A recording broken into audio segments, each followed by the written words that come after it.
Orientação da criança. Capítulo 70. Advertências e conselhos. Muitos casos têm sido revelados. Muitos casos me têm sido apresentados, e ao ter eu uma visão de sua vida interior, minha alma ficou acabrunhada e desgostosa, e com repugnância do apodrecimento do coração dos seres humanos que professam piedade e falam de trasladação para o céu. Tenho me perguntado frequentemente, em quem posso confiar? Quem está isento de iniquidade? Encho-me de horror ao me ser apresentada a condição de famílias que professam a verdade presente. É quase incrível a depravação dos jovens e mesmo das crianças.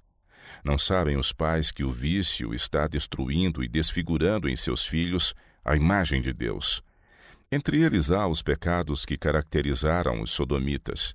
Os pais são responsáveis, pois não educam os filhos a amar e obedecer a Deus. Não os têm reprimido nem lhes têm ensinado diligentemente o caminho do Senhor.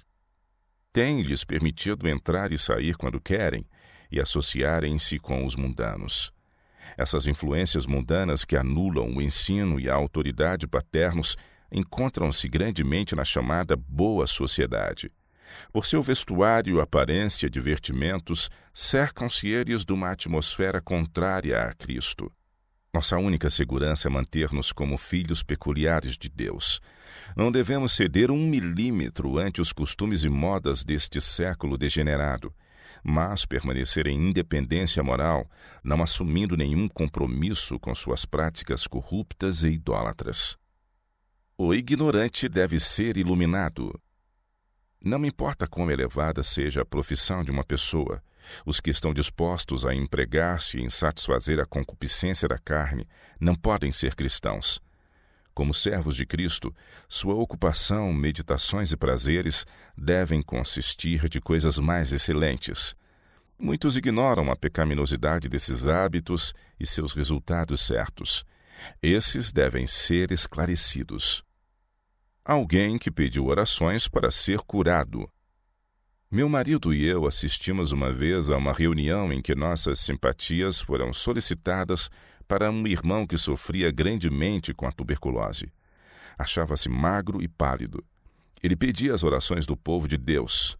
Disse que a família estava doente e que perdera um filho. Falava com sentimento acerca dessa perda. Disse que havia tempos esperava poder ver o irmão e a irmã White. Acreditava que se orassem por ele, seria curado. Terminada a reunião, os irmãos chamaram-nos a atenção para o caso. Disseram que a igreja os estava ajudando, que a esposa estava doente e lhe morrera o filho.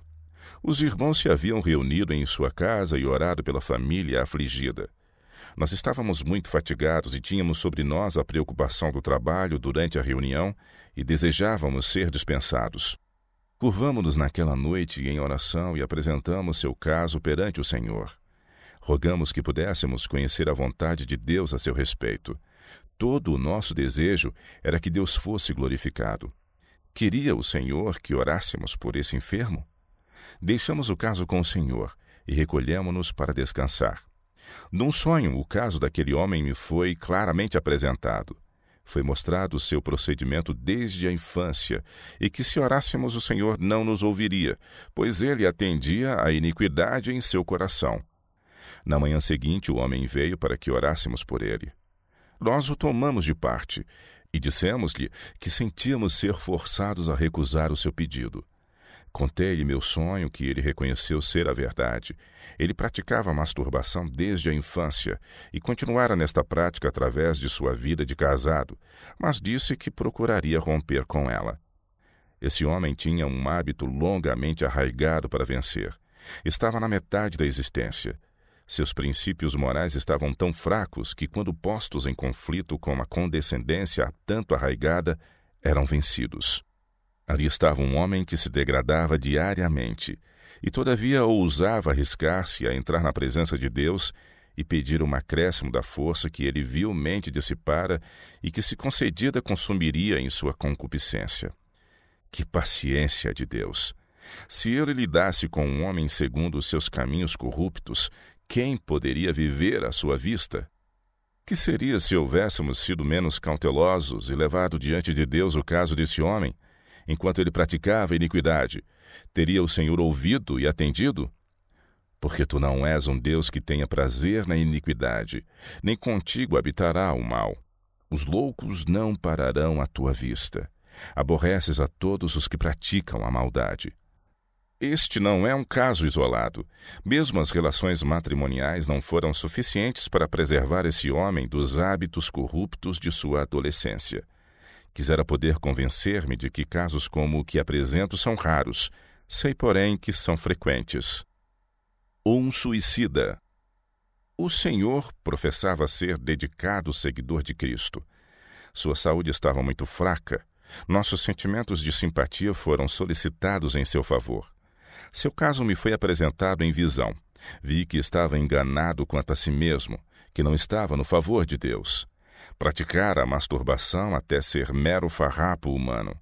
Foi-me mostrado que esse vício é uma abominação à vista de Deus. Praticara esse hábito por tanto tempo que parecia haver perdido o domínio de si mesmo. Naturalmente, era um homem inteligente que possuía mais que habilidades comuns. Mas, como eram todas as faculdades do seu corpo e da sua mente trazidas em sujeição por Satanás e consumidas sobre o seu altar, esse homem fora tão longe que parecia abandonado por Deus. Entrava nos bosques e passava dias e noites em jejum e oração para que pudesse vencer esse grande pecado, e então voltava aos seus velhos hábitos. Deus não lhe ouviu as orações. Pedir a Deus que fizesse por ele o que estivera em seu poder fazer por si mesmo. Prometer a Deus repetidas vezes e com tanta frequência quebrara seus votos, entregando-se às corruptoras concupiscências, que Deus o deixara operar sua própria ruína. Ele já morreu. Foi um suicida. A pureza do céu jamais será manchada por sua companhia. Apelo a uma jovem rebelde. Vossa mente é impura. Fostes por muito tempo poupada tanto das responsabilidades como do trabalho. Os deveres domésticos teriam sido uma das mais ricas bênçãos de que poderíeis ter desfrutado. O cansaço não vos teria prejudicado nem 1/10 do que vos prejudicaram os vossos pensamentos e conduta lascivos. Tendes recebido ideias incorretas quanto à associação de rapazes e moças, e tem sido muito conveniente a seu modo de pensar estar em companhia de rapazes. Vosso coração e mente não são puros. Tendes sido prejudicada pela leitura de histórias de amor e romances, e vossa mente se tem sido fascinada por pensamentos impuros. Vossa imaginação tem se tornado corrompida até parecer não terdes força para controlar os pensamentos. Satanás vos leva cativa de acordo com sua vontade. Vossa conduta não tem sido pura, modesta ou conveniente. Não tendes o temor de Deus diante de vossos olhos. Com muita frequência tendes dissimulado a fim de realizar os vossos planos que carregais uma consciência violada. Minha querida jovem, a menos que pareis exatamente onde estáis, a ruína estará certamente diante de vós. Cessai vossas fantasias, a construção de castelos. Fazei cessar vossos pensamentos de correr no caminho da loucura e da corrupção. Não vos podeis associar seguramente com os rapazes. Uma onda de tentação surge e se avoluma em vosso peito, tendo a tendência de erradicar princípios e virtudes femininas e a verdadeira modéstia. Se continuardes em vossa conduta voluntariosa e obstinada, qual será a vossa sorte? Correis perigo, pois estáis justamente a ponto de sacrificar os interesses eternos no altar da paixão. A paixão está obtendo positivo domínio de todo o vosso ser. E paixão de que qualidade? De natureza baixa, destruidora. Cedendo a ela, amargareis a vida de vossos pais, trareis tristeza e vergonha às irmãs, sacrificareis o próprio caráter e perdereis o céu e uma gloriosa vida imortal. Estás pronta a fazê-lo? Sois presumida. Amais os rapazes e gostais de fazer deles o tema de vossa conversa. Do que há em abundância no coração, disso fala a boca. Os hábitos se têm tornado poderosos para vos dominar, e aprendestes a enganar a fim de executar vossos propósitos e realizar vossos desejos. Não considero perdido o vosso caso. Se considerasse, minha pena não estaria traçando estas linhas. Com o poder de Deus podereis redimir o passado. Evitai os rapazes. Em sua companhia vossas tentações tornam-se sérias e poderosas. Tirai o casamento de vossa cabeça de menina. De maneira alguma estáis preparada para ele. Necessitais de anos de experiência antes de estar desabilitada a compreender os deveres e assumir as responsabilidades da vida de casada. Positivamente guardai vossos pensamentos, vossas paixões e afeições. Não os degradeis para servirem à concupiscência. Elevai-os à pureza, dedicai-os a Deus. Podeis tornar-vos moça prudente, modesta e virtuosa, mas não sem ardoroso esforço. Deveis vigiar, orar, meditar, deveis examinar vossos motivos e ações. Analisai intimamente vossos sentimentos e ações. Praticaríeis na presença de vosso pai um ato impuro? Não, verdadeiramente não. Mas o fazeis na presença de vosso Pai Celestial, que é muito mais excelso, santo e puro. Sim, corrompeis o corpo na presença dos anjos puros e sem pecado, e na presença de Cristo. E continuais a fazê-lo sem respeitar a consciência, sem tomar em consideração a luz e as advertências que vos foram dadas. Lembrai-vos de que todos os vossos atos são registrados. Deveis defrontar-vos novamente com as coisas mais secretas de vossa vida. Novamente vos advirto, como alguém que deve deparar com estas linhas naquele dia em que o caso de todos será decidido. Entregai-vos a Cristo sem demora. Só Ele, pelo poder de sua graça, vos poderá redimir da ruína. Apenas Ele poderá levar vossas faculdades morais e mentais a um estado saudável. Vosso coração pode estar aquecido com o amor de Deus, o entendimento claro e maduro, a consciência iluminada, viva e pura, a vontade reta e santificada, sujeita ao domínio do Espírito de Deus. Podeis fazer o que escolherdes. Se vos volverdes justamente agora, se cessardes de fazer o mal e aprenderdes a fazer o bem, então sereis verdadeiramente feliz, terei êxito nas batalhas da vida, e vos levantareis para a glória e honra na vida melhor que esta. Escolhei hoje a quem servais. Satanás trabalha enquanto os pais dormem. Esta é uma época dissoluta. Meninos e meninas começam a dar atenção uns aos outros quando deviam estar no jardim da infância aprendendo a ser modestos no procedimento. Qual é o efeito dessa confusão comum? Aumenta a pureza dos jovens que assim se reúnem? Claro que não.